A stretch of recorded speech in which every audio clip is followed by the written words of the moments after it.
হর হর মহাদেব, ওম নমঃ শিবায়। কেমন আছেন আপনারা সবাই? আমি ভারতের শ্রী দুর্গা বি মণ্ডল। আপনাদের সবাইকে জানাই প্রথমে আমার দৈবী পরিবারে অবশ্যই দাদা ভাইরা যারা আছেন, ভাইয়া আছেন যারা, অবশ্যই সবাইকে অনেক অনেক রাখি বন্ধনের যে আমাদের যে পবিত্র একটা ভাই বোনের সম্পর্ক, সেই সম্পর্কে অনেক অনেক অনেক শুভেচ্ছা, শুভকামনা রইল। Happy Rakshabandhan, happy Rakhi Purnima. তো এই শুভ রাখি পূর্ণিমাতে ছোট্ট একটা অশুভ জিনিস সেটা হচ্ছে গ্রহণ। এই গ্রহণটা হয়তো আমরা জানি যে ভারতে অদৃশ্য, কিন্তু ভারতে অদৃশ্য থাকা সত্ত্বেও ভারতে অদৃশ্য থাকা সত্ত্বেও সূর্য চন্দ্র আমরা জানি একটা।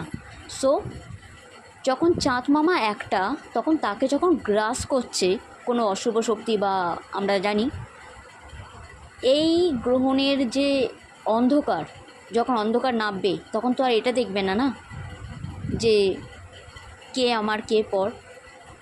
জাস্ট একটা জিনিসই ঘটবে, সেটা হচ্ছে চন্দ্রমাকে পুরোপুরি গ্রাস করে নেওয়া। তো এই ঘটনাটা যখন হবে, অন্ধকার যখন আলোকে মুখে নেবে, তখন তো বোঝাই যাচ্ছে তার প্রভাব আমাদের সবার উপর পড়বে। আমি অনেক আগে থেকে এই গ্রহণ বিষয়ে অনেক কিছু বলে আসছি, বাট অনেকেরই মনে কিছু না কিছু প্রশ্ন থেকে যায়। তার জন্যই আমি এটা একটু অন্যরকমভাবে বোঝালাম।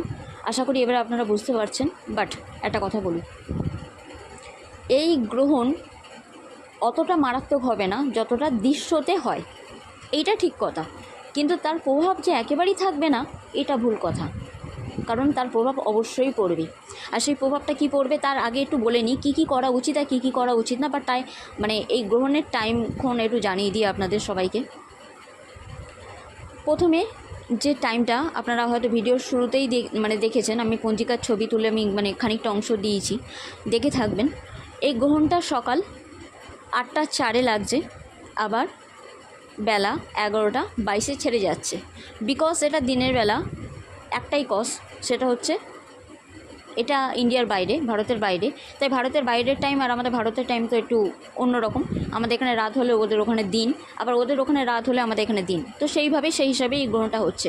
পূর্ণিমা যেহেতু বৃহস্পতিবারে পড়েছে, আর অবশ্যই 9:45 নাগাদ পড়েছে সকাল, আর ছাড়বে পূর্ণিমা যেটা আছে সেটা হচ্ছে 9টা, আই থিঙ্ক লগভগ 9:30 বললেই ভালো হয়।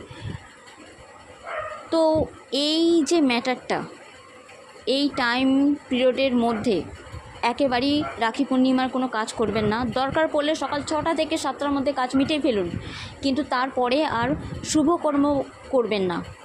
এই গ্রহণের টাইমটা অন্তত যদি পারেন তাহলে